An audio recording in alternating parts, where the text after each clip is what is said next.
Mimpi tim nasional Indonesia lolos langsung ke Piala Dunia 2026 butuh keajaiban.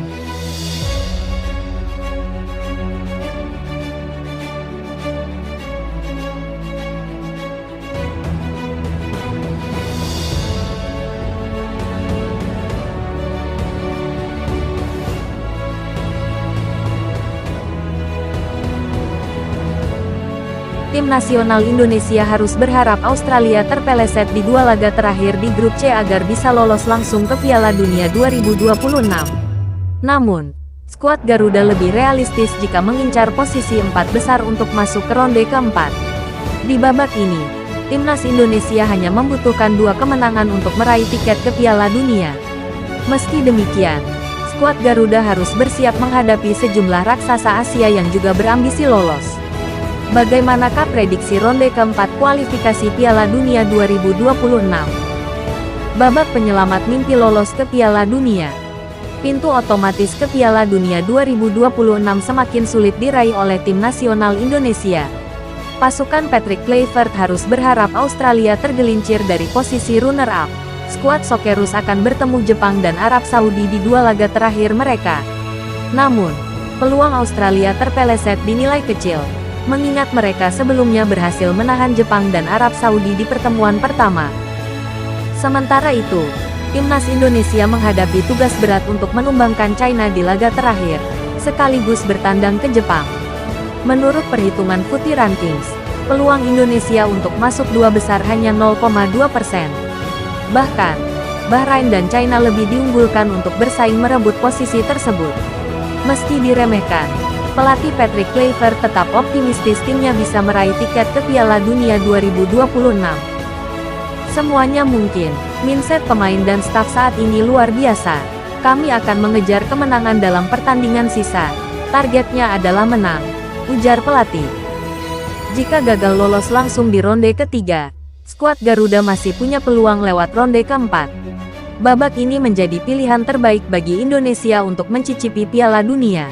Berdasarkan regulasi, ronde keempat akan diikuti oleh 6 negara dari peringkat ketiga dan keempat, yang kemudian dibagi menjadi 2 grup. Pemuncak klasemen di setiap grup akan mendapatkan tiket ke Piala Dunia. Potensi bertemu Qatar dan Uni Emirat Arab. Di ronde keempat, timnas Indonesia berpotensi menghadapi Qatar dan Uni Emirat Arab. Kedua tim ini dinilai sulit menembus 2 besar di grup A karena Iran telah memastikan tiket ke Amerika Utara. Sementara Uzbekistan hanya memerlukan 1 kemenangan lagi untuk lolos. Kirgistan dan Korea Utara sudah hampir tersingkir dari persaingan ronde keempat, sehingga peluang Indonesia bertemu Qatar dan UEA semakin besar. Menghadapi 2 tim Timur Tengah ini, Indonesia diprediksi lebih unggul karena memiliki komposisi skuad yang lebih superior. Mayoritas pemain UEA hanya bermain di liga lokal, sedangkan skuad Indonesia memiliki valuasi lebih tinggi, mencapai 669 miliar rupiah, dibandingkan Qatar yang hanya 401 miliar rupiah. Selain itu, Qatar sedang mengalami penurunan performa setelah menjuarai Piala Asia 2023. Mereka bahkan menjadi tim yang paling banyak kebobolan di ronde ketiga dengan 21 kali kebobolan. Situasi serupa juga dialami oleh UEA, yang baru saja memecat pelatih Paulo Bento setelah gagal lolos otomatis ke Piala Dunia. Peluang kembalinya duel panas kontra Irak. Di grup B, timnas Indonesia juga berpotensi menghadapi lawan berat, seperti Irak. Skuad Singa Mesopotamia gagal mengamankan tiket otomatis setelah dikalahkan Palestina. Kini, Irak harus mengejar Korea Selatan dan Yordania di posisi teratas. Buruknya performa Irak membuat pelatih mereka, Jesus Casas, mendapat tekanan untuk dipecat. Bahkan, Perdana Menteri Irak turut menyuarakan kekecewaannya atas kegagalan tim nasional mereka. Kegagalan ini disebabkan oleh staf pelatih dan federasi yang terus mempertahankan pelatih ini. Mereka telah mengecewakan 45 juta warga Irak, ujar mantan pemain Irak, Imad Hasim. Meski begitu, timnas Indonesia tetap harus mewaspadai Irak, mengingat mereka selalu menang dalam 4 pertemuan terakhir melawan skuad Garuda. Waspada kuda hitam Oman. Selain Irak, Indonesia juga berpotensi menghadapi Oman di ronde keempat. Skuad Gulf Samba menempel ketat Irak dengan selisih 2 poin dan menjauh dari Palestina di peringkat 5 dengan selisih 4 poin. Oman menunjukkan kemajuan besar setelah berhasil menahan Korea Selatan di kandang sendiri. Pelatih Oman, Rashid Jaber, menyebut hasil ini sebagai bukti bahwa timnya siap bersaing di level tertinggi. Sebelumnya, Oman juga berhasil mencapai final Piala Teluk 2024, meski akhirnya kalah dari Bahrain.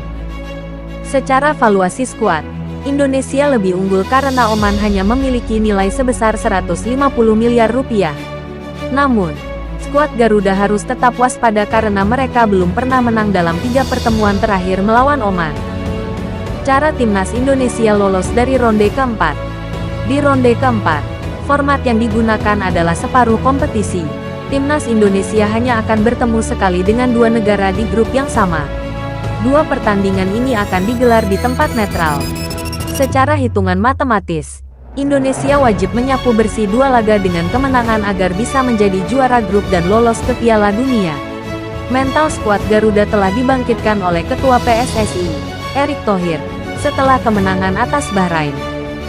Kita harus membuktikan kalau bangsa kita bisa. Bangsa kita bisa jika mau kerja keras dan kompak. Kita harus menjaga asa dari mimpi kita untuk ke Piala Dunia, tegas Erick Thohir. Legenda timnas Prancis, Emmanuel Petit, juga menilai bahwa Indonesia masih punya peluang untuk lolos otomatis di ronde ketiga. Indonesia akan melawan China dan Jepang.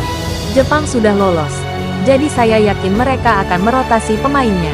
Itu bisa jadi peluang bagi Indonesia. Artinya, timnas Indonesia harus memenangkan 2 pertandingan ke depan, ujar Petit. Dengan berbagai prediksi ketat di ronde keempat, akankah timnas Indonesia mencetak sejarah dan lolos ke Piala Dunia 2026?